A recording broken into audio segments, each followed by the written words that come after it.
Oke, Assalamualaikum. Di video kali ini saya akan membahas mengenai seputar YouTube.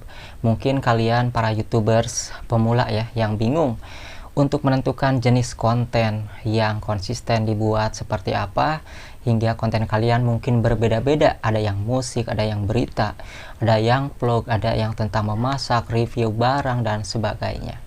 Nah, di sini saya akan memberikan tips ataupun sharing-sharing bagaimana sih caranya agar konsisten sehingga subscriber ataupun penonton itu bisa datang, sehingga channel kita itu video-videonya direkomendasikan oleh YouTube. Nah, dikarenakan belum banyak yang nanya mengenai seputar jenis konten apa, nanti kalian tulis aja di kolom komentar mau bahas konten jenis apa, mau bola ataupun berita, mau dari bagaimana caranya pasang tag-nya, mau tentang gajinya dan sebagainya ya. Jenis konten apa silahkan mau saya bahas, nanti saya bahas, tulis aja di kolom komentar. Jadi karena belum ada yang bertanya, maka saya akan membahas mengenai seputar jenis konten musik. Nah, untuk teman-teman yang channel YouTube-nya tentang musik, mungkin kalian bingung ya, ada cover lagu tapi penontonnya sedikit. Nah, untuk jenis konten musik ini bukan hanya sekedar cover lagu saja, banyak kok. Nah, untuk cover lagu pun kadang-kadang kita kesusahan ya, bagaimana caranya memilih lagu yang bisa di cover tanpa copyright. Nah, untuk copyright ini tidak semua pelanggaran ya. Jadi ketika kita bernyanyi mengcover sebuah lagu dengan instrumen hasil genjrengan kita, baik itu menggunakan gitar ataupun piano, kazon, itu instrumen yang dimaksud dengan instrumen cover dan kita pun menyanyikannya. Nah, kalau kita misalnya nyanyi cover lagu dengan instrumen dari aplikasi karaoke, diupload ke YouTube, itu biasanya bisa-bisa kena hak cipta ataupun penghasilannya tidak bisa dibagi dua. Nah, jadi ketika kita mau cover lagu di YouTube itu, kita menggunakan instrumen gitar, hasil genjrengan kita sendiri, dan juga menggunakan alat-alat yang memadai sehingga suara yang dihasilkan bagus. Seperti itu ya.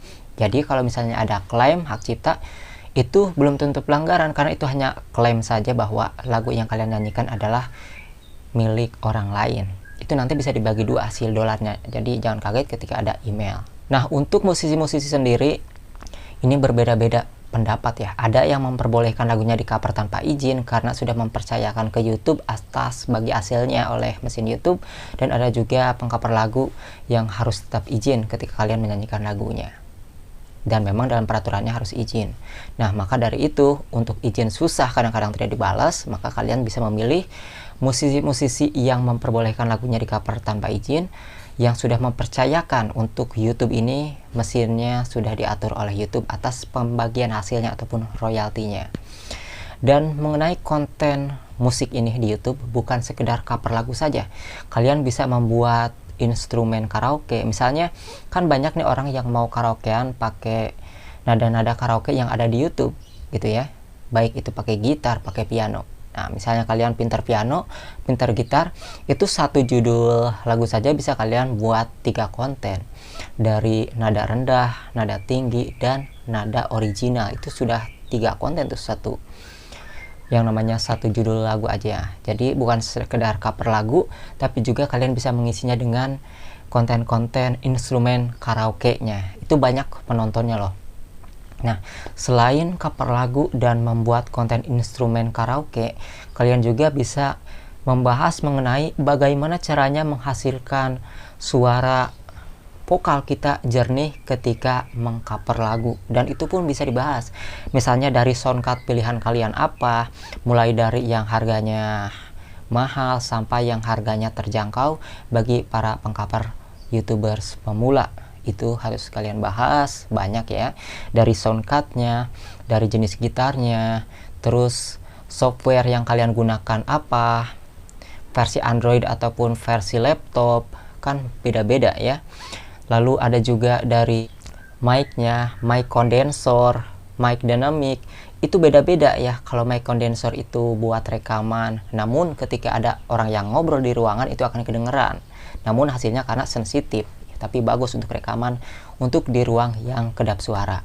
Nah, kalau dynamic sendiri itu biasanya digunakan untuk di kafe-kafe. Jadi meskipun pada berisik nih penonton di depan, itu tidak akan tertangkap begitu tertangkap suara penonton, maka hanya suara vokal saja meskipun berisik di depan ini. Itu gunanya mic dynamic. Jadi kalian pun bisa membahas mengenai dari jenis mic, dari jenis rekaman recordingnya software apa, gitarnya, terus bagaimana cara main gitar biar enak, settingannya seperti apa. Itu jenis-jenis konten musik ini masuk ya, masuk untuk pembahasan YouTube kalian yang temanya mengenai musik. Ataupun kalian juga misalnya bikin tutorial mengenai cara buat lirik musik. Nah, itu pun bisa lirik musik. Kalian bisa menggunakan cover-cover lagu orang. Kalian bikin kontennya dengan lirik-liriknya saja, dengan background yang memadai, tentunya dengan hal-hal yang sesuai peraturan YouTube yang diperbolehkan oleh YouTube. Itu ada cara-caranya, nanti juga dibahas. Nah, konten-konten musik ini, tema konten YouTube kalian yang musik ini, jadi tidak hanya sekedar cover lagu, banyak ya. Jadi kalian tidak ngaco kok ketika kalian dari cover lagu, agar bisa mendapatkan penghasilan lebih mungkin ya, karena kan cover lagu ini harus dibagi dua nih, penghasilannya jadi sedikit, apalagi viewersnya enggak jutaan gitu. Nah, ini kan lebih bermanfaat nih kalau konten tutorial cara menghasilkan suara yang bagus, recordingnya yang seperti apa, itu bagus sekali. Dari review mic, dari review alat untuk recordingnya seperti apa, itu menjadi sebuah tutorial. Bahkan kalau misalnya video kita tutorial itu biasanya lebih dari 8 menit, 10 menit, sehingga iklan-iklan yang dipasang di video kita pun bisa lebih banyak. Tapi jangan kebanyakan juga ya, karena bisa otomatis juga sih, tanpa diatur juga, bisa manual, bisa otomatis oleh YouTube.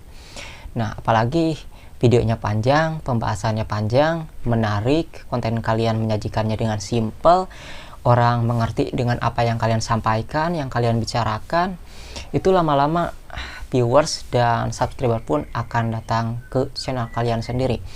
Maka untuk menjadi seorang YouTubers itu banyak kok konten-kontennya ya.